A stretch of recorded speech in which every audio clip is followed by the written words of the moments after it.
তোমাদেরকে আমার আরও কিছু জিনিস জানানো উচিত, আর তা হলো ওকে সো এইটা কেন ওয়েল সি ইউনিটের স্টুডেন্টরা যারা মনে করছো এতদিন পর্যন্ত কিছুই পড়িনি, আজকে মাত্র ক্লাস শুরু করতে যাচ্ছি, তারা প্লিজ প্লিজ মনে করো না যে তুমি অনেক বেশি স্লো হয়ে যাচ্ছ। নো, তোমরা আজকে থেকে তোমার প্রিপারেশন আমার সাথে নতুন করে শুরু হতে যাচ্ছে। সো সব লেজিনেস বাদ, আজকে থেকে আমরা পড়া স্টার্ট করব। আর সি ইউনিটের বন্ধুদের স্পেশালি বলছি, আমার সাথে ম্যানেজমেন্টের আর মার্কেটিংয়ের এন্টায়ার সিলেবাস তোমার কমপ্লিট হয়ে যাবে। সো এটা নিয়ে তোমার টেনশনের কোনো কারণ নাই। রাইট, আজকে ক্লাসটা শুরু করার আগে কথা বলে নিব বিগত বছরের প্রশ্ন নিয়ে, আর তোমার সি ইউনিটের এক্স্যাক্ট অ্যাপ্রোচটা কী হওয়া উচিত সেটা নিয়ে। যারা সি ইউনিটে পরীক্ষা দিতে যাচ্ছ তারা বেসিক্যালি পরীক্ষা দিচ্ছ ঢাকা ইউনিভার্সিটিতে বিবিএ করার জন্য, রাইট? সো বিবিএ করার জন্য তোমাকে যেখানে ভর্তি হতে হবে তা হলো ফ্যাকাল্টি অফ বিজনেস স্টাডিজ। খুবই সুন্দর একটা জায়গা, যদি কখনো সম্ভব হয় ঢাকা ইউনিভার্সিটিতে একবার যে অন্তত দেখে এসো কেমন লাগে। সো সি ইউনিটের পরীক্ষা নিয়ে কথা হচ্ছে। সি ইউনিটের ভর্তি পরীক্ষায় তোমাকে 1 ঘন্টা সময় দেওয়া হবে। খেয়াল করো, 1 ঘন্টার একটা পরীক্ষায় তোমাকে মোট 5টা কোর্স থেকে প্রশ্ন করা হবে। আর এই 5টা কোর্স, যেটা এর আগে হয়তোবা একটা ভিডিওতে বলেছি, আবারও বলছি, সেটা হবে বাংলা, ইংলিশ, ম্যানেজমেন্ট, আর থাকবে অ্যাকাউন্টিং, আর থাকবে আরও যে একটা অপশন থাকবে সেটা ইন্টারেস্টিং, সেটা বলে নিই, সেটা হচ্ছে একটা থাকবে মার্কেটিং আর একটা থাকবে ফাইন্যান্স। সো মার্কেটিং আর ফাইন্যান্স নিয়ে অনেকের মধ্যে একটা কনফিউশন থাকে যে আমি কোনটা দাগাবো। ওয়েল, মার্কেটিং আর ফাইন্যান্সের কনফিউশনটা দূর করার জন্য বলছি, দেখো তুমি এইচএসসিতে এর আগে যেটাই দাগিয়ে এসছো, যেটাই তোমার অপশনালে ছিল, সেটাই হবে তোমার এই 1, 2, 3, 4, 5 নাম্বার কোর্স। অলরাইট, সো তোমার এই 5টা কোর্সের উপর সেট করা হবে মোট 120 মার্কের 1 ঘন্টার একটা প্রশ্ন, যে প্রশ্নের উপর ভিত্তি করে তুমি কি ঢাকা ইউনিভার্সিটিতে এফবিএস এ পড়তে পারছো কি পারছো না সেটা ডিসাইডেড হবে। অলরাইট, সো প্রথমে কথা বলে নেই, 5টা যে কোর্সের কথা বললাম, মোট প্রশ্ন কয়টা হবে। অলরাইট, সো মোট প্রশ্ন করা হবে 20টা। 5টা কোর্সের 20টা করে প্রশ্ন, 100টা। আর এই প্রত্যেকটা প্রশ্নের নাম্বার থাকবে 1.2 করে। Alright, 120, simple. আর এখন একটা ভয়াবহ কথা বলি, হ্যাঁ, যেটা হয় এর আগে আমরা কখনো শুনে আসিনি, সেটা হচ্ছে নেগেটিভ মার্কিং। নেগেটিভ মার্কিংয়ের কনসেপ্টটা হচ্ছে, তুমি যদি কোনো প্রশ্নের উত্তর ভুল দাগিয়ে থাকো, সেক্ষেত্রে কি হবে, ওরা তোমাকে ভুল উত্তরের জন্য 0.24 করে কেটে নেবে। সো তোমার মোট 5টা ভুল উত্তরের জন্য একটা সঠিক উত্তরের এই পরিমাণ মার্কস তুমি হারাবে। আর ব্যাপারটা এটা এরকম, যেহেতু এটা একটা খুবই কম্পিটিটিভ এক্সাম, মাত্র 120 নাম্বারের উপর ভিত্তি করে তোমার মেধা যাচাই করা হবে, সে কারণে এই প্রত্যেকটা পয়েন্ট তোমার জন্য অনেক বেশি গুরুত্বপূর্ণ। সো এই যে ভুল উত্তরের কথাটা বললাম, এটা কিন্তু করা যাবে না। সো অনেকেই বলে থাকে যে যেহেতু মাল্টিপল চয়েস কোয়েশ্চেন্স আসছে 100টা, সো হয়তোবা আমি যদি কোনোটা নাও পারি, আমি হয়তোবা চাইলে দাগিয়ে দিতে পারবো, বাট এটা একেবারেই ভুল। যদি কোনো প্রশ্নের উত্তর তুমি না পারো, খুবই ভালো হয় যদি তুমি এটা হাসি মুখে পরীক্ষার হলে ছেড়ে দিয়ে আসতে পারো। যদি সেটা ছেড়ে দিয়ে আসতে পারো, তাহলে এই ভুল উত্তরের জন্য যে নেগেটিভ মার্কিং, এটা আর হবে না। অলরাইট, আরেকটা খুবই গুরুত্বপূর্ণ প্রশ্ন যেটা হয় 2016 সালের পরীক্ষার্থীদের জন্য বলছি, তোমরা চেষ্টা করো আমাদের www.10minuteschool.com এ যে বিগত বছরের প্রশ্নগুলো দেখে আসতে। এখানে আমি শুধু 2015 কথা বলেছি, 2015 কথা বলছি তাদের জন্য যারা এখন পর্যন্ত একেবারেই প্রিপারেশন নেওয়া শুরু করনি। বাট আসলে যেটা হচ্ছে, বিগত বছরের মিনিমাম 8 থেকে 10 বছরের প্রশ্ন যদি দেখতে পারো, তাহলে দেখবে তোমার কনফিডেন্স লেভেলটা অনেক বেড়ে যাবে। আমি এর আগে বিভিন্ন সময় বলে এসেছি যে তোমার বোর্ডের যে বইগুলো, বোর্ডের যে সিলেবাস ছিল, বোর্ডের সিলেবাসের উপর ভিত্তি করেই তোমার অ্যাডমিশন টেস্টের কোয়েশ্চেনটা সেট করা হয়, উইচ ইজ অ্যাবসলিউটলি কারেক্ট। তুমি যদি 8 থেকে 10 বছরের প্রশ্ন দেখতে পারো, তাহলে বুঝতে পারবে যে আপুর কথাগুলো আসলেও রাইট ছিল। রাইট, সাধারণত আমাকে সবাই একটা প্রশ্ন করে বিভিন্ন কমেন্টসে, তোমরা নিজেরাও বোধহয় দেখতে পাও, সেটা হচ্ছে আমি কোন বই পড়বো, সিলেবাস কি, আর বেসিক্যালি আমি কতক্ষণ পড়বো, তাই না? এই সব প্রশ্নগুলার উত্তর আমি এখন তোমাদেরকে দিতে যাচ্ছি। ব্যাপারটা হচ্ছে, তোমরা এতদিন পর্যন্ত বোর্ডের বই পড়ে এসছো এইচএসসির জন্য, আর এই বোর্ডের বইগুলাই হচ্ছে তোমার অ্যাডমিশন টেস্টের বেসিক সিলেবাস। কেন বললাম এটা? কারণ যখনই তোমাকে কোয়েশ্চেন করা হবে অ্যাডমিশন টেস্টে কোয়েশ্চেন যারা করেন তারা জানেন যে তোমার মিনিমাম জ্ঞান কতটুকু। সো তোমার সেই মিনিমাম জ্ঞানটাকে তারা টেস্ট করার জন্য এই 120 মার্কের কোয়েশ্চেনটা সেট করে। আর এই 120-এর জন্য যে পরীক্ষাটা নেওয়া হয় সেখানে এমন কোনো প্রশ্ন তোমাকে করা হবে না যা কিনা তোমার জ্ঞানের আওতার বাইরে। সো তুমি বাংলা সবগুলোই বলে যাই জাস্ট তোমার জেনারেল নলেজের জন্য। বাংলার জন্য ফার্স্ট পেপার বই তুমি এইচএসসি যা পড়েছিলে তাই পড়বে। সেকেন্ড পেপারের জন্য পড়বে তোমার 9-10-এর ব্যাকরণ বই। ইংলিশের জন্য তোমার কলেজ পর্যন্ত তোমার এতদিন পর্যন্ত বেসিক ইংলিশ যা ছিল সেটাই এখানে কাজে লাগবে। অলরাইট। আর ম্যানেজমেন্টের জন্য আপু আছি, ম্যানেজমেন্টের জন্য টেনশন করার কিছু নাই। ম্যানেজমেন্টের জন্য যেটা করতে হবে তোমাকে, তোমার ফার্স্ট পেপার, সেকেন্ড পেপার, বোর্ডের বইগুলা, গাইজ বোর্ডের বইগুলাই শুধু তুমি পড়বা, বোর্ডের বইগুলাই তোমার সিলেবাস। আর যেটা বললাম বিগত বছরের প্রশ্ন মাস্ট। কেননা আমি তোমাকে পড়ানোর সময় বিভিন্ন জায়গায় বলতে পারি যে এই কোয়েশ্চেনটা ইম্পর্ট্যান্ট, এই কোয়েশ্চেনটা লেস ইম্পর্ট্যান্ট, এটা বাদ দিলেও হবে। কিসের বেসিসে আমি ইম্পর্ট্যান্ট আর লেস ইম্পর্ট্যান্টটা বলছি এটা তুমি তখনই যাচাই করতে পারবে যখন তুমি প্রিভিয়াস ইয়ারের প্রশ্নগুলো দেখে আসবে। আর আমি চাইবো যে তোমরা অনেক বেশি প্রিভিয়াস ইয়ারের কোয়েশ্চেনগুলো দেখো, কেননা তাহলেই তুমি আমাকে কমেন্টসে বিভিন্ন কোয়েশ্চেন করতে পারবে। অ্যাকাউন্টিং, ওকে, অ্যাকাউন্টিংয়ের ব্যাপারটা হচ্ছে অ্যাকাউন্টিংয়ের কোয়েশ্চেন করা হয় খুবই কনসেপচুয়াল, খুবই কনসেপ্ট বেসড। দ্যাট মিনস অ্যাকাউন্টিংয়ে তোমার সাধারণত অ্যাকাউন্টিংয়ে নাম্বার বেসড কোয়েশ্চেন যতটা না আসে তার থেকে বেশি কোয়েশ্চেন আসে থিওরি বেসড কোয়েশ্চেন বেশি আসে, নাম্বার বেসড কম আসে। অলরাইট, থিওরি বেসড আসে সবচেয়ে বেশি। এই যে ইনফরমেশনটা দিলাম, এই ইনফরমেশনটা যাচাই করার জন্য হলেও তুমি বিগত বছরের প্রশ্নটা একবার অন্তত দেখো, ঠিক আছে? সো এই যে বললাম থিওরি বেসড কোয়েশ্চেন বেশি আসে, খেয়াল করো থিওরি তুমি 9, 10, 11, 12-এ যথেষ্ট অ্যাকাউন্টিংয়ের থিওরি পড়ে এসছো। তুমি যদি এইচএসসিতে বিজনেস স্টাডিজ ব্যাকগ্রাউন্ডের হয়ে থাকো তাহলে কিন্তু তুমি জানো যে অ্যাকাউন্টিংয়ের বেসিক থিওরিগুলা কি। আর অ্যাকাউন্টিংয়ের সেই বেসিক থিওরিগুলা তুমি তোমার ফলো করা এইচএসসির বই থেকেই পেতে পারো। এটার জন্য তোমার দৌড়াদৌড়ি করে অন্যান্য পাবলিকেশনসের বই কেনার আসলে কোনো প্রয়োজন নাই। এবং যে বললাম যে প্রয়োজন নাই ইনফরমেশনটা, এটাও জানার জন্য তুমি বিগত বছরের প্রশ্ন দেখো, বিকজ এটা হচ্ছে একটা বেসিক একটা স্টার্ট। তুমি যদি এই স্টার্টিং পয়েন্টটাতে না যেতে পারো তাহলে তুমি অন্যান্য লাইভ ইনস্ট্রাক্টরদের সাথে মানে পেস মেনটেন করতে পারবা না। অলরাইট, একদম ভয় পাওয়ার কিছু নাই। ওকে আপু আসি, ডোন্ট ওয়ারি। আচ্ছা, সো এই যে বললাম অ্যাকাউন্টিংয়ের কনসেপচুয়াল বেসড কোয়েশ্চেন, এটার জন্য তুমি তোমার ফলো করা এইচএসসির বইগুলাই পড়ো। আর বইয়ের যেটা পড়বা সেটা হচ্ছে তোমার theory, for God sake theory only. Then marketing আর ফাইন্যান্স নিয়ে কিছু কথা। মার্কেটিং আর ফাইন্যান্সের ব্যাপারটা এরকম, এটাকে 2015 সালে বেসিক্যালি অ্যাড করা হয়েছে। সো তুমি কেবলমাত্র একটা বছরের প্রশ্নই ফলো করার জন্য পাবে। এখানে বলে রাখি মার্কেটিংটা আমি দেখব। আর ফাইন্যান্সের ব্যাপারটা বলি, ফাইন্যান্সের যারা কোয়েশ্চেন সেট করবেন ওনারাও না এই অ্যাকাউন্টিংয়ের থিওরিটাই ফলো করবেন। সেটা হচ্ছে তুমি গত বছরের প্রশ্ন দেখলে এটা সম্পর্কে একেবারেই ক্লিয়ার হয়ে যাবা যে ফাইন্যান্সেও সেম কাজটা করা হয়, conceptual, that means theory based question বেশি করা হয় দেন নাম্বার বেসড। সো তুমি এখানেও সেম স্ট্র্যাটেজিটা মেনটেন করো অ্যাকাউন্টিংয়ের জন্য আর ফাইন্যান্সের জন্য।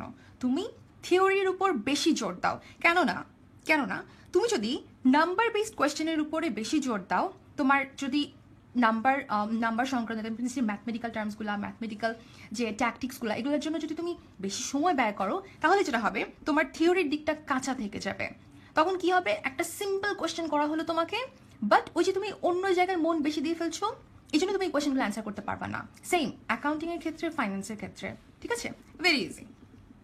আর তোমার অ্যাডমিশন টেস্টের কোয়েশ্চেন প্যাটার্ন সম্পর্কে, সিলেবাস সম্পর্কে যদি যে কোনো ধরনের কোয়েশ্চেন মনের মধ্যে থাকে তুমি সেটা কমেন্টে মেনশন করো, আমি যত দ্রুত সম্ভব চেষ্টা করবো তোমাকে অ্যান্সার দিয়ে দেওয়ার। ওকে, সো যদি তুমি এই ব্যাপারটা ক্লিয়ার হয়ে থাকো তাহলে আমরা এখন সরাসরি পড়ায় চলে যাই ম্যানেজমেন্টের। ভেরি ইন্টারেস্টিং, আর আমার সাথে পড়বা, কোনো প্রবলেম নাই। ওকে, চলে যাই পড়াশোনার মধ্যে। হ্যাঁ, সিরিয়াস কিছু না, খুবই রিল্যাক্স ওয়েতে পড়বো। আর আমি সব কিছুই যে তোমাদেরকে গদবাধা ওয়েতে পড়াবো তা না, কেননা আমিও একজন স্টুডেন্ট ঢাকা ইউনিভার্সিটির। ওকে, আমি তোমাদের কাছে কোনো টিচার নই। সো জাস্ট একজন বড় বোন হিসেবে পড়াচ্ছি, মেন্টর হিসেবে, খুবই সিম্পল ওয়েতে আগাবো। আর হ্যাঁ, আমি তোমাদের সব টপিক পুরো এন্টায়ার বইটা হয়তো বা পড়াবো না, বাট আমি তোমাদেরকে বলছি আমি সবগুলো টপিক কীভাবে সিলেক্ট করেছি। আমি সবগুলো টপিক সিলেক্ট করেছি প্রিভিয়াস ইয়ারের প্রশ্ন দেখে। দ্যাট মিনস প্রিভিয়াস ইয়ারে এতদিন পর্যন্ত যেসব জায়গা থেকে বেশিরভাগ কোয়েশ্চেন আসতো সেগুলাই আজকে এখানে তোমাদেরকে দেখাবো। আর এটা মনে করো না যে আপু কেন সবগুলো জিনিস একদম ধরে ধরে পড়াচ্ছে না। আসলে কি 120 মার্কের একটা কম্পিটিটিভ এক্সামের জন্য তোতা পাখির মতো সব মুখস্থ করলে তুমি আসল জিনিসটা অ্যান্সার করতে পারবা না। সেটার জন্য যেটা করতে হবে, তোমাকে স্ট্র্যাটেজিক ওয়েতে আগাইতে হবে, তোমাকে খুব বেছে বেছে কিছু জিনিস পড়তে হবে। আর হ্যাঁ, যেগুলো বলবো যে প্লিজ একটু এগুলো মনোযোগ দিয়ে পড়ো, ওগুলা প্লিজ বাদ দিয়ে যেও না। ওকে, ব্যবসায় আচ্ছা, আমি কিছু প্রশ্নের একটু উত্তর দেওয়ার চেষ্টা করছি। আচ্ছা, অনেকে প্রশ্ন করেছে যে অ্যাকাউন্টিংয়ের নাম্বার বলতে কি বুঝিয়েছি। অ্যাকাউন্টিংয়ের নাম্বার বলতে বুঝিয়েছি, মনে করো তোমার ক্রয়ের উপরে যখন নাকি আমাদেরকে জানতে চাওয়া হয় যে কেউ বিক্রয় করলো তাহলে তার কত পার্সেন্টেজে আমি তাকে ডিসকাউন্ট দিব, বা আমি তার কাছ থেকে কোনো কিছু ক্রয় করলাম কত পার্সেন্ট ডিসকাউন্ট পাবো, এই ধরনের কিছু নাম্বার বেসড প্রশ্ন থাকে না, যে প্রশ্নগুলোতে তোমার অ্যান্সারগুলো হয় কোনো ম্যাথমেটিক্যাল টার্ম, কোনো নাম্বার বেসড, ঠিক আছে, সংখ্যা ভিত্তিক। সেই সংখ্যা ভিত্তিক প্রশ্নগুলোর উপর কম জোর দিয়ে তুমি কনসেপচুয়াল থিওরিটিক্যাল যে পার্টটা অ্যাকাউন্টিংয়ের, ফাইন্যান্সের, যেটা খুবই বেসিক, ওই জায়গাটার উপর তুমি জোর দাও। কেননা ম্যাক্সিমাম কোয়েশ্চেন, বললাম তো, মোর দ্যান 80% কোয়েশ্চেন, তুমি যদি বিগত বছর একটু দেখে থাকো আপু ভাইয়েরা, তাহলে তোমরা বুঝতে পারবে ম্যাক্সিমাম কোয়েশ্চেন সেট করা হয় থিওরিটিক্যাল। বিকজ অ্যাকাউন্টিং আর ফাইন্যান্সের আসলে না সব কাজ নাম্বার বেসড হয় না। এই যে পড়তে যাচ্ছ বিবিএ, সেখানে গেলেও তুমি ইভেন দেখতে পারবে আমরা যেটা করি সাধারণত থিওরিটার উপর বেশি জোর দেওয়া হয় দেন দ্য নাম্বারস। রাইট? আচ্ছা, পড়ায় চলে যাচ্ছি। কথা ছিল ব্যবসায় নিয়ে। ব্যবসায়ের ব্যাপারটা তুমি যেগুলো জানো ওগুলো নিয়ে আমরা বেশি কথা বলবো না। লাইক ব্যবসায়ের প্রধান লক্ষ্য মুনাফা অর্জন, সবাই জানে। আরেকটা ভেরি ইম্পর্টেন্ট কোয়েশ্চেন, ব্যবসায়ের দীর্ঘমেয়াদী লক্ষ্য। এই কোয়েশ্চেনটা গাইজ প্রিভিয়াস ইয়ারে আসা প্রশ্ন, তুমি দয়া করে বিগত বছরটা চেক করে নিও। দীর্ঘমেয়াদী লক্ষ্য দুভাবে লিখি, ইংলিশেও লিখি, বাংলায়ও লিখি, ঠিক আছে। ওয়েলথ ম্যাক্সিমাইজেশন, ওয়েলথ ম্যাক্সিমাইজেশন, যার মানে হচ্ছে সম্পদ সর্বাধিকরণ। এটা একটু কাইন্ডলি কোথাও যদি পারো টুকে নিতে পারো যে ব্যবসায়ের প্রধান লক্ষ্য মুনাফা অর্জন। এই কোয়েশ্চেন তোমাকে করা হবে না। কেন করা হবে না? এটা খুব সিম্পল কোয়েশ্চেন, এখানে কোয়েশ্চেন করার কিছু নাই। কোয়েশ্চেন আসবে ব্যবসায়ের দীর্ঘমেয়াদী লক্ষ্য কি? ব্যবসায়ের দীর্ঘমেয়াদী লক্ষ্য হচ্ছে সম্পদ সর্বাধিকরণ, ওয়েলথ ম্যাক্সিমাইজেশন। আচ্ছা, কেন আমি ওয়েলথ ম্যাক্সিমাইজেশনটা লিখলাম এখানে ইংলিশ টার্মটা? এর কারণ হচ্ছে যদি কোনো কারণে তোমাকে কোয়েশ্চেন করা হয় যে ব্যবসায় দীর্ঘমেয়াদী লক্ষ্য কি, কোনো কারণে বাংলা টার্মটা ইউজ করা হলো না, সেক্ষেত্রে তুমি আমাকে ইংলিশে যদি লিখে দেওয়া হয় ওয়েলথ ম্যাক্সিমাইজেশন, সেটা যদি বলতে পারো যে হ্যাঁ ওয়েলথ ম্যাক্সিমাইজেশনটা হচ্ছে দীর্ঘমেয়াদী লক্ষ্য। এটা দেখো একটা খুবই সিম্পল একটা কোয়েশ্চেন বললাম তোমাকে, ঠিক আছে, কিন্তু একটু ট্যাকটিক্যাল না? হ্যাঁ, এই ট্যাকটিক্সগুলা যা আজকে আমি তোমাদের সাথে শেয়ার করছি, তা তুমি তোমার বন্ধুদের সাথে শেয়ার করার জন্য আজকের এই লাইভ ভিডিওটাকে শেয়ার করো, আর লাইক করে জানিয়ে দাও, আর কমেন্ট করো, যাতে করে আমি তোমাদের প্রশ্নের যত দ্রুত সম্ভব অ্যান্সার দিতে পারি। অলরাইট, সো এই টপিক শেষ। ব্যবসার প্রধান বৈশিষ্ট্য। ব্যবসার প্রধান বৈশিষ্ট্য নিয়ে আমার তেমন কোনো কোয়েশ্চেন ইউজুয়ালি আসে না, সো এই জায়গাটা আমি জাস্ট এমনি তোমাদের সাথে শেয়ার করার জন্য নিয়ে আসছি। ব্যবসার আওতা। আচ্ছা, আওতা নিয়ে খুব বেশি কষ্ট করার কিছু নাই। আওতা 3 প্রকার, এইটুকুন মনে রাখো, বাকি কাজ হয়ে যাবে। নেক্সট, আচ্ছা, ব্যবসার সমীকরণটা আমরা অনেকবার পড়ে এসেছি, ব্যবসার সমীকরণে একেবারেই টাইম কিল করবো না, যেটা বলবো ওকে। ব্যবসায়ের সমীকরণের প্রত্যেকটা উপাদানের ইংলিশ টার্মগুলো তোমাকে শিখতে হবে। সেটা তুমি বাংলা ভার্জনের হও, ইংলিশ ভার্জনের হও, তোমাকে এটা শিখতে হবে। কেননা কোনো কারণে যদি বলা হয় ব্যবসায়ের অন্যতম একটি, খেয়াল করো, ব্যবসায়ের অন্যতম একটি আওতা কোনটি, নিচে অনেকগুলো অপশন ছিল, এর মধ্যে একটা ছিল ট্রেড, অথচ তুমি পড়ে এসছো শিল্প, বাণিজ্য আর বাণিজ্য সহায়ক কার্যাবলী। যদি এখন তুমি বাণিজ্য অপশনটা না পাও, তোমাকে তো জানতে হবে যে বাণিজ্যেরই একটা সিনোনিম, অর্থাৎ বাণিজ্যের একটা প্রতিশব্দ হচ্ছে ট্রেড। কেবল এটা জানানোর জন্যই তোমার কাছে আজকে আমি এই স্লাইডটা নিয়ে এসেছি। আর ব্যবসায় সহায়ক কার্যাবলী, auxiliaries to trade or aid to trade, very important. Next, ব্যবসায়িক কার্যাবলী। আচ্ছা, ব্যবসায়িক কার্যাবলী খুবই বোরিং একটা টপিক ছিল, রিমেম্বার এইচএসসির মধ্যে কারো পড়তে ইচ্ছে করতো না। সো ব্যবসায়িক কার্যাবলীতে আসলে আমি টাইম কিল করবো না, যেহেতু তুমি এটা এইচএসসিতে অনেক বড় করে ব্রড কোয়েশ্চেন আকারে লিখে এসছো। সো এটা তুমি জানো, আমি জানি যে তুমি এটা জানো।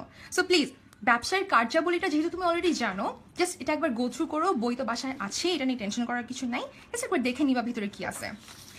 সেম ইন কেস অফ মৌলিক উপাদান। ব্যবসায়ের মৌলিক উপাদানগুলো কি কি, এটা না মুখস্থ করার কিছু নাই, কেননা এটা তুমি আগে বহুবার পড়ে এসছো, ব্রড কোয়েশ্চেন অ্যান্সার করে এসছো, এটা তো আমি টাইম কিল করলাম না। বাট রিমেম্বার, এটা কিন্তু তোমাকে একবার পড়তে হবে। ওকে, ব্যবসায়ের ধরন এবং উদ্দেশ্য।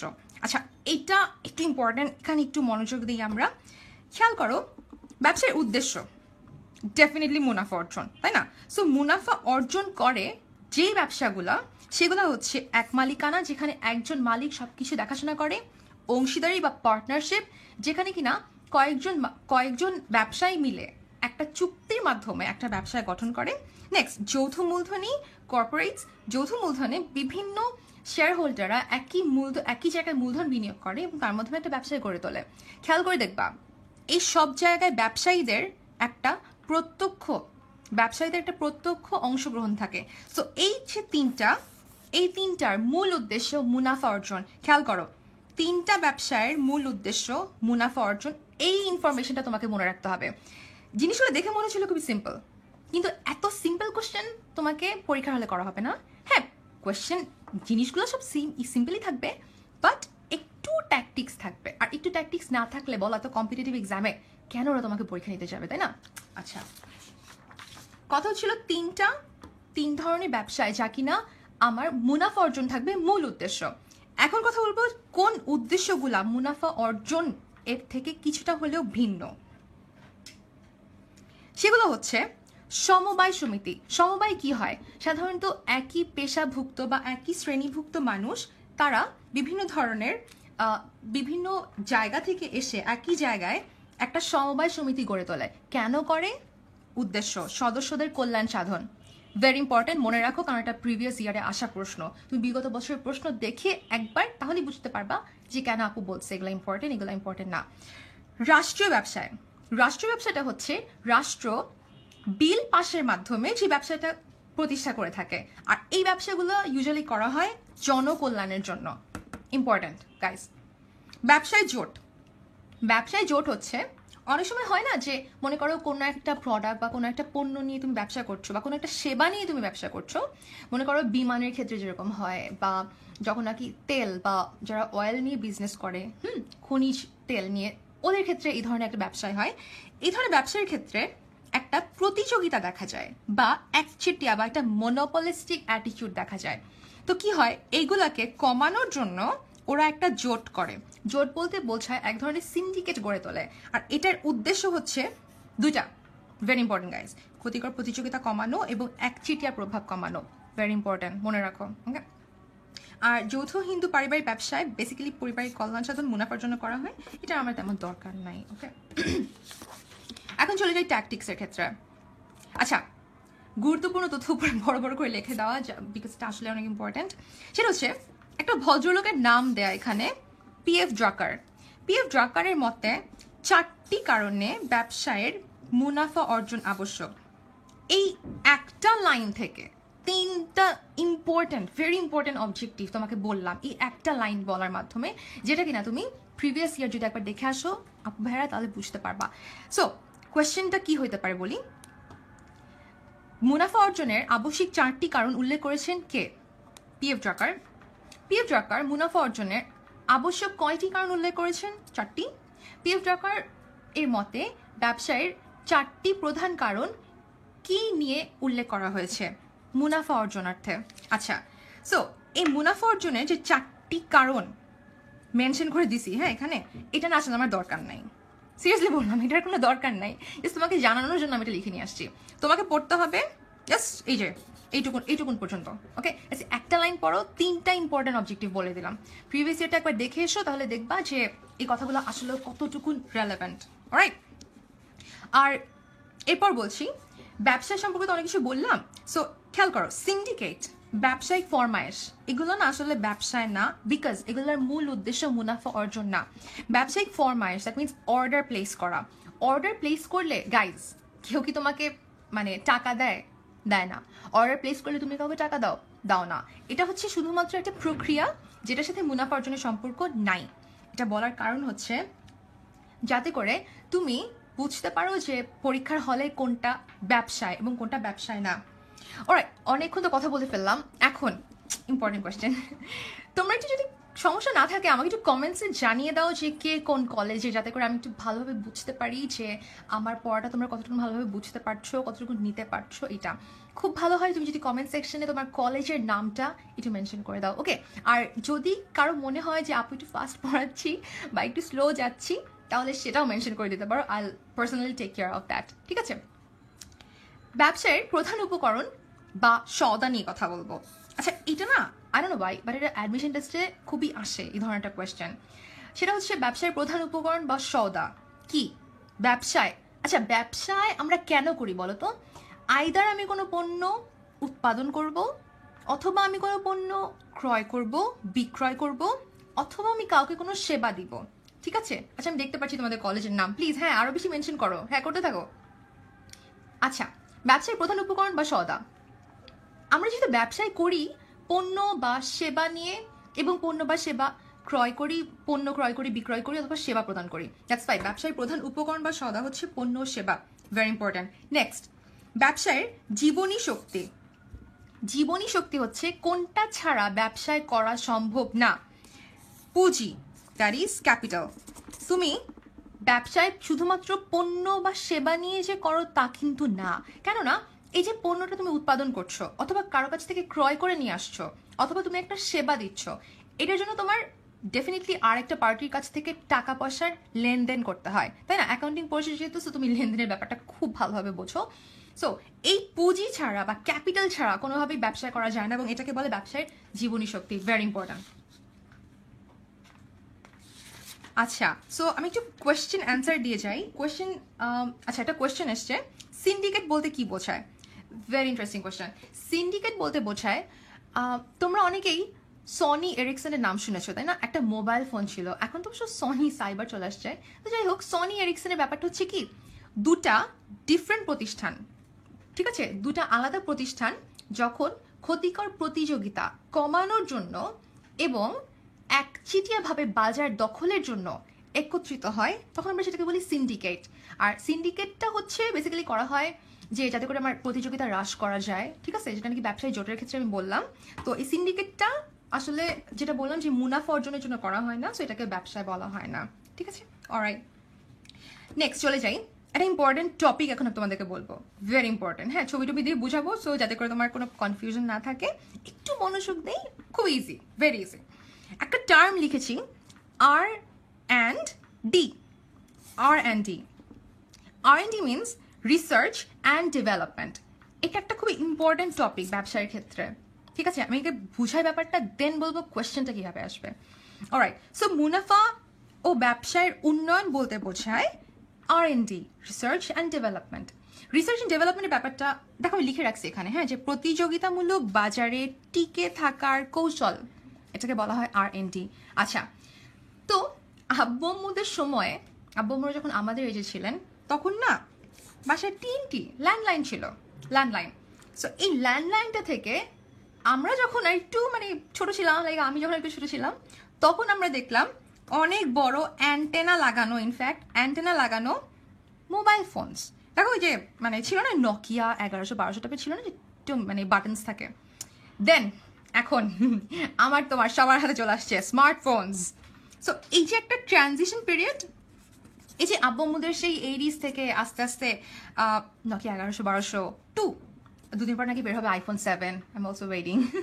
যাই হোক, তো এই যে বিবর্তনটা কেন করা হয়েছে এটা বলবো। বিবর্তনটা করা হয়েছে, ব্যাপারটা হচ্ছে সময়ের সাথে সাথে প্রযুক্তিগত অনেক ধরনের উন্নতি হয়, প্রযুক্তিগত অনেক বিবর্তন হয়। তখন হয় কি, মানুষের চাহিদারও একটা পরিবর্তন আসে, মানুষের চাহিদাটা বেড়ে যায়, মানুষের চাহিদাটা প্রভাবিত হয়। তো এসব ক্ষেত্রে যারা নাকি বাজারে পণ্য নিয়ে ব্যবসা করছে, যারা ব্যবসায়ী, ওনারাও কিন্তু বসে থাকেন না। ওনারা কি করেন, ওনারাও তোমার এই চাহিদা পূরণের জন্য বিভিন্ন ধরনের প্রোডাক্ট বাজারে নিয়ে আসে। যেমন এই টেলিফোনটার মনে করো বডির কালার কি হবে, ডায়াল প্যাড কীরকম হবে, আমার যে তারের রং কি হবে, এটাও বিভিন্ন বিবর্তনের মাধ্যমে এই পর্যায়ে এসছে। নেক্সট, নকিয়া 1100 বলো, 1200 বলো, যে কোনো ধরনের ফোন বলো তুমি, যা কিনা স্মার্টফোনের আগ পর্যন্ত ছিল, যেটাতে তুমি ইন্টারনেট ইউজ করতে পারতাম না, যেটার মধ্যে অ্যান্টেনা লাগানো ছিল, সেই ফোনগুলোও কিন্তু একটা বিবর্তনের পর্যায়ে। অলরাইট, এই ফোন থেকে এই ফোনে যখন এসছে, এটা প্রতিযোগিতামূলক বাজারে টিকে থাকার একটা ছোট কৌশল। নেক্সট, এখন তুমি কি চাও যে আমি বাসায় ল্যাপটপে বা পিসিতে অনেক ইন্টারনেট ইউজ করি, আমার এখন ফোনের মধ্যে ইন্টারনেট ইউজ করতে হবে। সো যারা নাকি ব্যবসায়ী, ওনারা কি করলেন, ওনারা তোমার জন্য, আমার জন্য, ওনারা নকিয়া 1100-1200 থেকে সরাসরি চলে এসছেন স্মার্টফোনে, যে স্মার্টফোন দিয়ে আমরা ইন্টারনেট ইউজ করতে পারি, কমিউনিকেশনের ক্ষেত্রে এটা অনেক বেশি প্রভাব বিস্তার করেছে।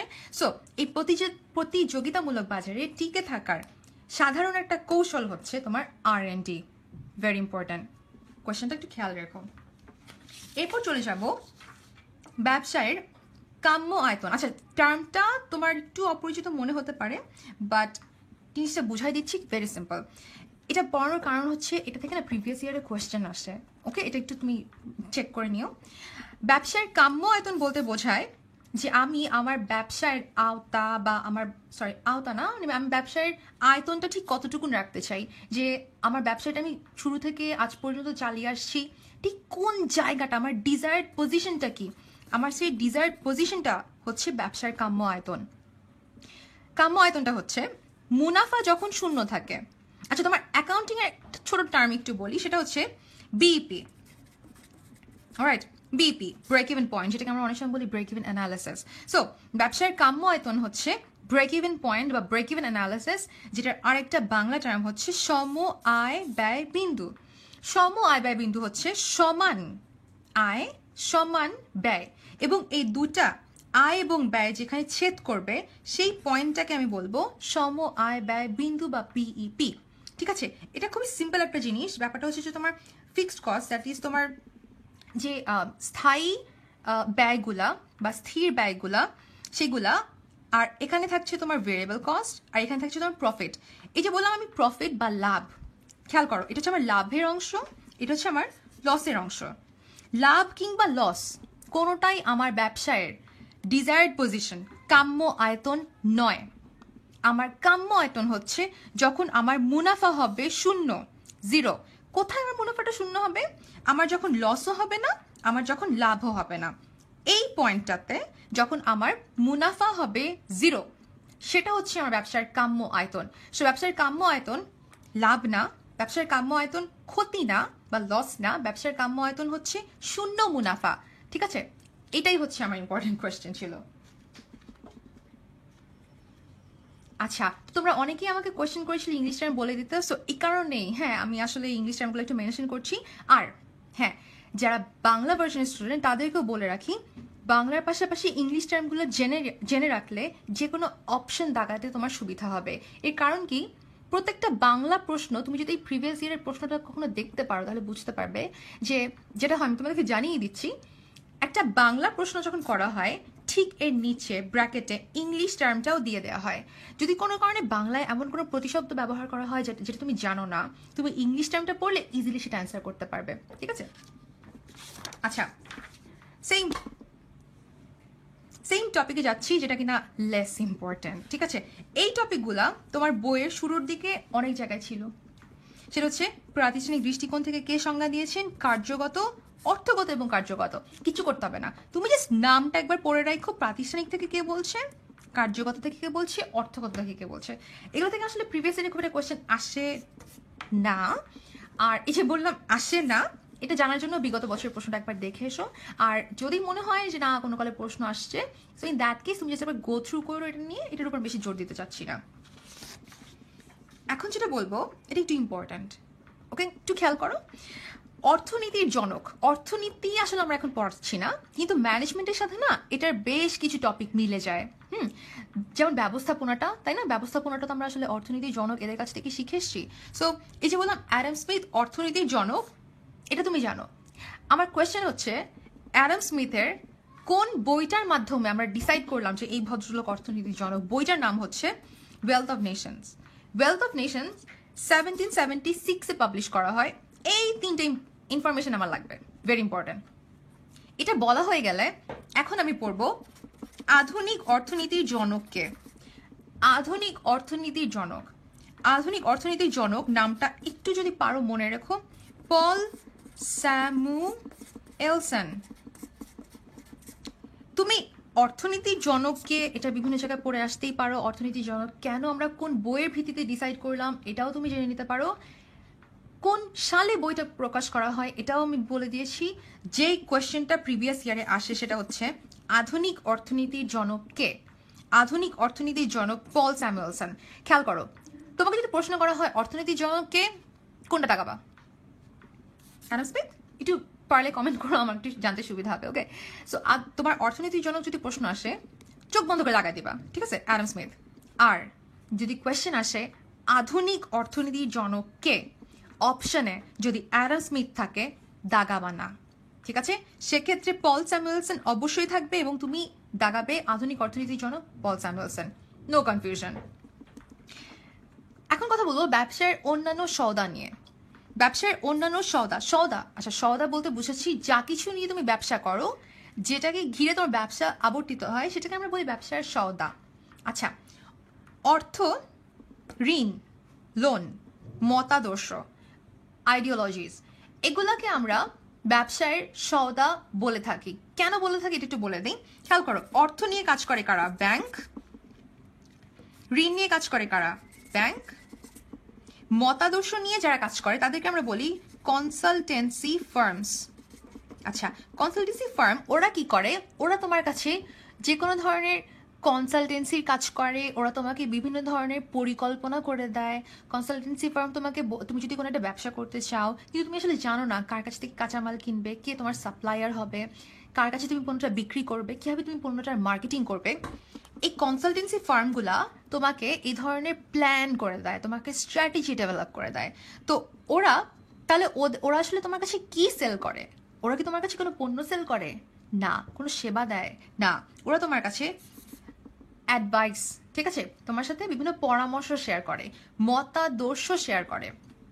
ব্যাংকের ক্ষেত্রে সিম্পল, ব্যাংক অর্থ নিয়ে কাজ করে, আমরা সবাই জানি। ব্যাংক তোমাকে লোন দেয়, এটা জানি, ইন্টারেস্টের কাজ করে। সো এই যে ব্যাংক কিন্তু তোমাকে কোনো পণ্য দেয় না, ব্যাংক কিন্তু তোমাকে কোনো সেবা দেয় না, ব্যাংক তোমাকে কি দেয়? অর্থ। সো এই অর্থ, ঋণ, মতাদর্শ, ব্যবসার পণ্য বা সওদা, ভেরি ইম্পর্টেন্ট কোয়েশ্চেন। আচ্ছা, এটা আসলে আমার খুব একটা ইম্পর্টেন্ট কিছু না যে ব্যবসার ক্রমবিকাশ এর ইতিহাসকে ভাগ করা হয় কয় ভাগে, ঠিক আছে? 3 ভাগে ভাগ করা হয়, এটা আমার লাগবে না। যেটা আমার লাগবে এটা এখন বলবো। আধুনিক যুগ, গাইস, আধুনিক যুগটা কত থেকে কত সাল পর্যন্ত, এটা ভেরি ইম্পর্টেন্ট কোয়েশ্চেন, এটা আমার লাগবে বিকজ এটা প্রিভিয়াস ইয়ারে আসা কোয়েশ্চেন। 1601 খ্রিস্টাব্দ থেকে বর্তমান সময় পর্যন্ত। আচ্ছা, মনে করো তোমার সি ইউনিটের অ্যাডমিশন টেস্ট 5 সেপ্টেম্বর। ওকে, সো যদি 5 সেপ্টেম্বর তোমার অ্যাডমিশন টেস্ট হয়, সেক্ষেত্রে তোমাকে কোয়েশ্চেন করা হলো যে আধুনিক যুগের আবর্তন কাল 1601 খ্রিস্টাব্দ থেকে নিম্নের কত তারিখ পর্যন্ত। যদি এরকম একটা প্রশ্ন করা হয় গাইজ, খেয়াল করো, তাহলে দেখবে তোমাকে বিগত দিনের তারিখ বলা আছে, ভবিষ্যতের তারিখ বলা আছে, অন্য যে কোনো ধরনের তারিখ বলা আছে, এবং একটা অপশন থাকবে যে 5 সেপ্টেম্বর 2016 সাল অথবা আজকের দিন পর্যন্ত। খেয়াল করো, এগুলো না একটু ট্যাকটিক্যাল কোয়েশ্চেন্স, বাট তুমি যদি একটু স্মার্ট ওয়েতে পড়তে পারো, পড়াশোনাটা করতে পারো, তো তুমি এগুলো অ্যান্সার করতে পারবা। কিছুই না, বলে দিছি, দেখো 1601 সাল থেকে বর্তমান সময় পর্যন্ত।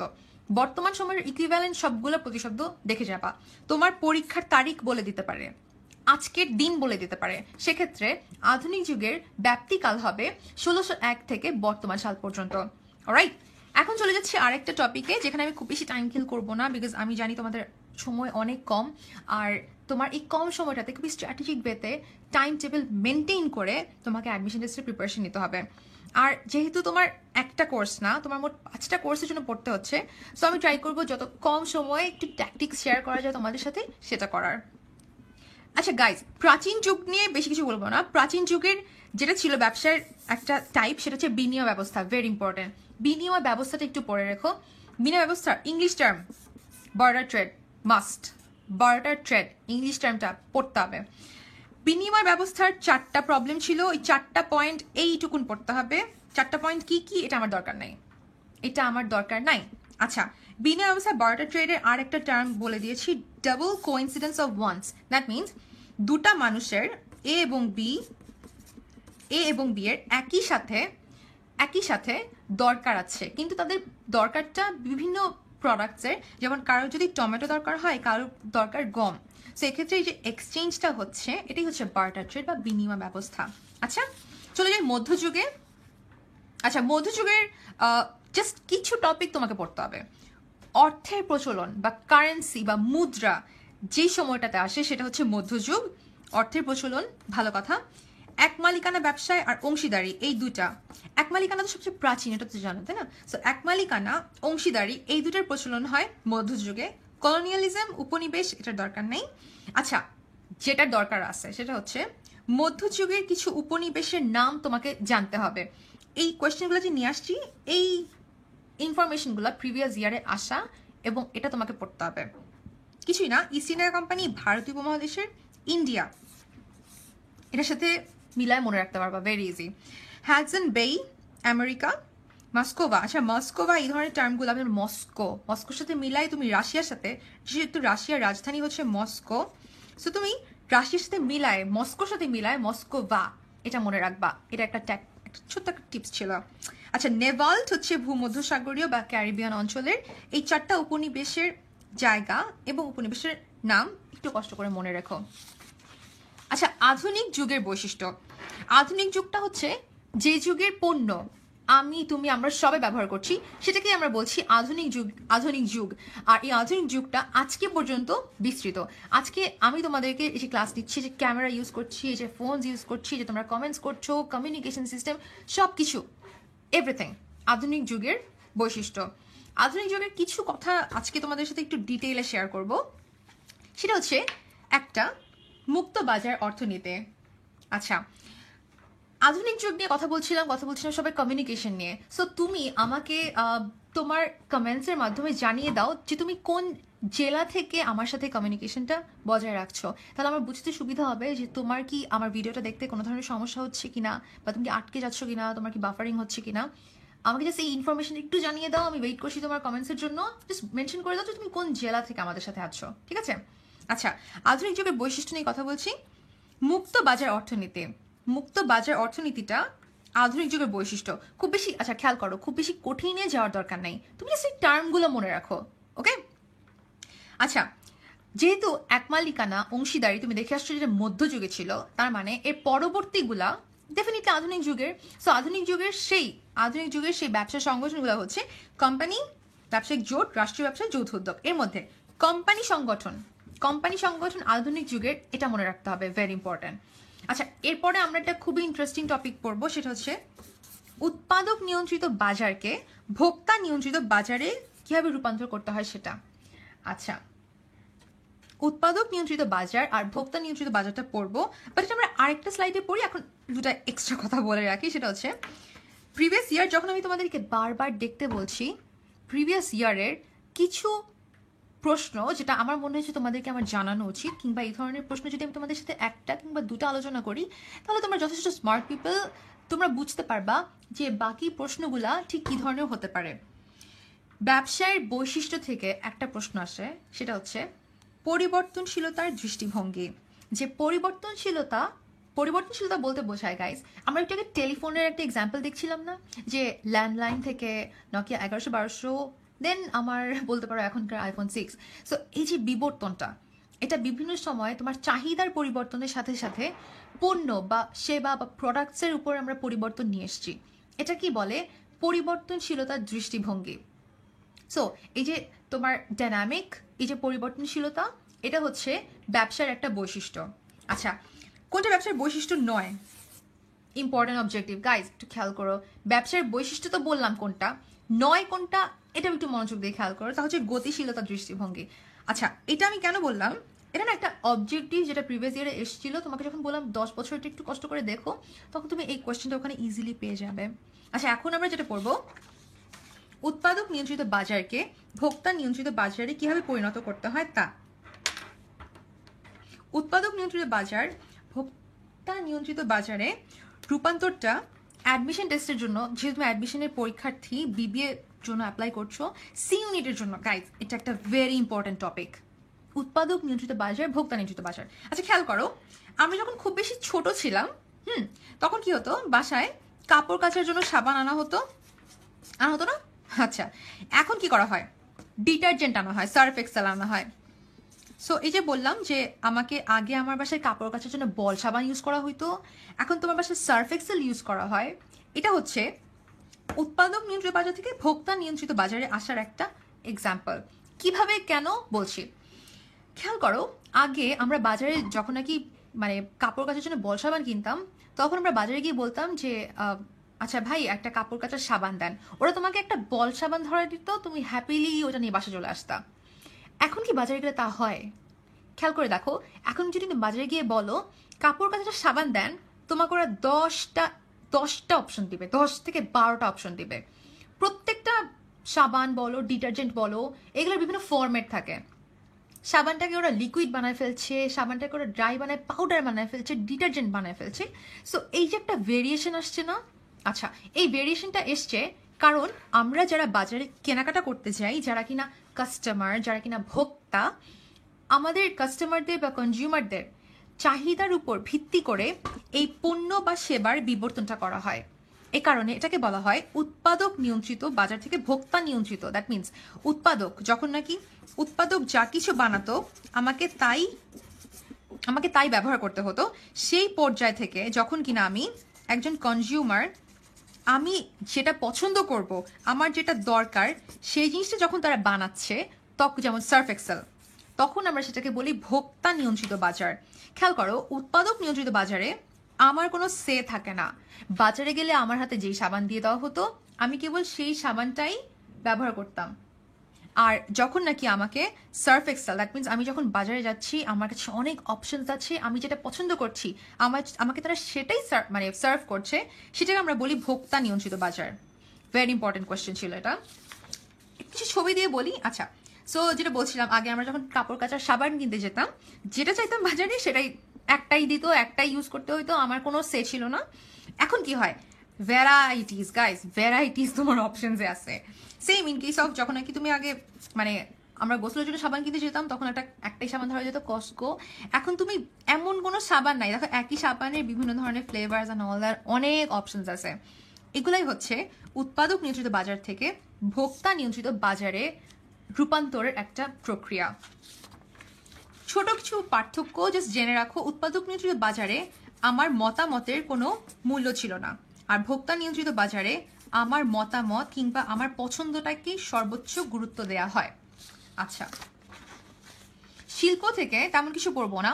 শিল্প তুমি জানো উৎপাদনের বাহন, ফাইন।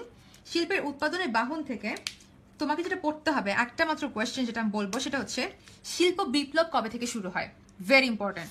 শিল্প বিপ্লব শুরু করা হয় 1750 সালে। 1750 সাল, এটার পাশে দেখো আমি মেনশন করে দিয়েছি আধুনিক যুগ। একটু খেয়াল করো, মনে আছে আমরা 1601 সাল থেকে বলেছিলাম আজকের দিন পর্যন্ত আধুনিক যুগ। সো তোমাকে কোয়েশ্চেন করতে পারে শিল্প বিপ্লব শুরু হয় কোন যুগে? গাইজ, শিল্প বিপ্লব শুরু হয় কোন যুগে? অ্যান্সার, যদি 1750 না থাকে সেক্ষেত্রে তুমি বলবে আধুনিক যুগ। Very simple. শিল্পের প্রকারভেদ 5 প্রকার। 5টা প্রকারভেদ তোমার বইতে যেহেতু তুমি এর আগে পড়েছো, সেটাতে আমি টাইম কিল করছি না। 5টা প্রকারভেদ আছে, তুমি একবার দেখে নিও। যেটা আমি বলবো সেটা হচ্ছে যান্ত্রিক শিল্পের 5টা প্রকারভেদ। Very very important. যান্ত্রিক শিল্পের 5টা প্রকারভেদ হচ্ছে বিশ্লেষণ, যৌগিক, প্রক্রিয়া ভিত্তিক, সংযোজন আর সংযুক্ত। আমি তোমাদেরকে এখন একটা ছোট টিপস বলবো, যে টিপসটা মনে রাখলে তুমি ইজিলি পরীক্ষার হলে অ্যান্সার করতে পারবা। টিপসটা জানার জন্য আর টিপসটা কেন বেশি কার্যকর এটা জানতে পারবা যদি তুমি প্রিভিয়াস ইয়ারের কোয়েশ্চেনগুলো একটু দেখতে পারো। অলরাইট, সো বিশ্লেষণ শিল্প হচ্ছে গাইজ, খেয়াল করো এক্সাম্পলটা দেখি। হ্যাঁ, খনিজ তেল থেকে পেট্রোল, কেরোসিন, ডিজেল এগুলোকে ভাগ করা হয়। যখন একটা জিনিসকে ভাগ করে ফেলা হবে তখন সেটাকে বলবো বিশ্লেষণ শিল্প। আচ্ছা, যৌগিক শিল্পের এক্সাম্পলে বলেছি সাবান, ইস্পাত, সার, সিমেন্ট, শ্যাম্পু। খেয়াল করো, যখন তুমি পণ্যগুলাকে ভাগ করে পূর্বের পর্যায়ে নিয়ে যেতে পারবা না। সাবান ক্ষার ব্যবহৃত হয়, চর্বি ব্যবহৃত হয়, ফ্লেভার্স ব্যবহৃত হয়, কালার্স ব্যবহৃত হয়। তুমি কি পারবা সাবানটাকে ভেঙে ক্ষার বা রঙে রূপান্তরিত করতে? পারবা না। যখন পারবা না তখন সেটা হবে যৌগিক শিল্প। প্রক্রিয়া ভিত্তিক, ভেরি সিম্পল। খেয়াল করো, তুলা থেকে কাপড় বানানো হয়, পাট থেকে ধুলে, এটা একটা বিভিন্ন প্রক্রিয়ার মাধ্যমে করা হয়, এটা মনে রাখো। ভেরি ইম্পর্টেন্ট, সংযোজন আর সংযুক্ত। কম্পিউটার, গাড়ি, মোবাইল ফোনস, এগুলাকে সংযোজন শিল্প বলা হয়েছে। আর সংযুক্ত শিল্পের একটা এক্সাম্পল দেওয়া হয়েছে লোহা এবং ইস্পাত শিল্প। গাইজ, সংযোজন শিল্পের এখানে তোমরা একটু ছোট করে কোথাও মেনশন করে রাখতে পারো হার্ডওয়্যার। দ্যাট মিনস যখনই দেখবা হার্ডওয়্যার রিলেটেড কোনো একটা এক্সাম্পল আসছে এবং তোমাকে কোয়েশ্চেনে বলা হয়েছে নিম্নের কোনটি সংযোজন শিল্প, যদি সেটা হার্ডওয়্যার হয় তাহলে দাগায় দিবা সংযোজন শিল্প, ঠিক আছে? আর যদি সেটা কেমিক্যাল বেসড হয় তাহলে দাগায় দিবা যৌগিক শিল্প। ভেরি সিম্পল, কেমিক্যাল বেসড হলে যৌগিক শিল্প। ওকে, সংযুক্ত শিল্পের একটা এক্সাম্পল আছে, সবসময় দেখবা সারা জীবন ভর এই একটাই চলে আসতেছে, তুমি যেটা মনে রাখো যে লোহা এবং ইস্পাত শিল্প। একটা ছোট এক্সাম্পল তোমাদেরকে দিয়েছি জাস্ট দেখানোর জন্য। নিম্নের কোনটি সংযোজন শিল্প? খেয়াল করো, সিমেন্ট।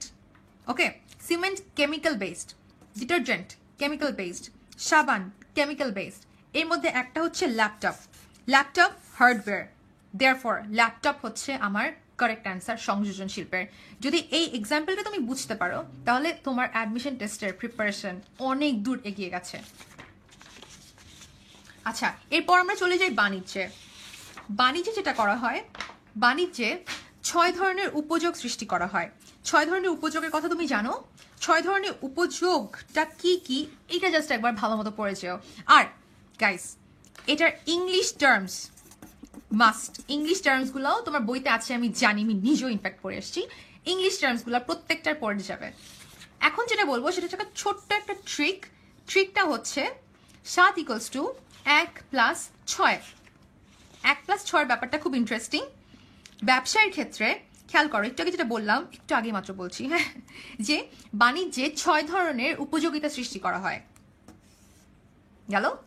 আর শিল্প আমার একটা মাত্র উপযোগ সৃষ্টি করে, তাহলে রূপগত।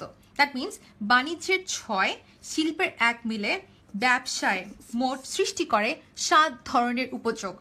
এই একটা কোয়েশ্চেন গাইস প্রিভিয়াস ইয়ারে অনেক কোটি বার আসছে। তুমি প্রিভিয়াস ইয়ারটা একটু দেখো, তাহলে তুমি আমার সাথে আরো আমার পড়াটা আরো বেশি বুঝতে পারবা। সো পড়াটা হচ্ছে এই একটা সেন্টেন্সের মধ্যে, ব্যবসায় কত ধরনের উপযোগ সৃষ্টি করে? উত্তর 7। শিল্প কয় ধরনের উপযোগ সৃষ্টি করে? উত্তর 1। বাণিজ্য কয় ধরনের উপযোগ সৃষ্টি করে? উত্তর 6। আর যদি তুমি তা বুঝতে পারো তাহলে এরই সাথে আমাদের আজকের প্রিপারেশনটা আমি এখানেই শেষ করছি।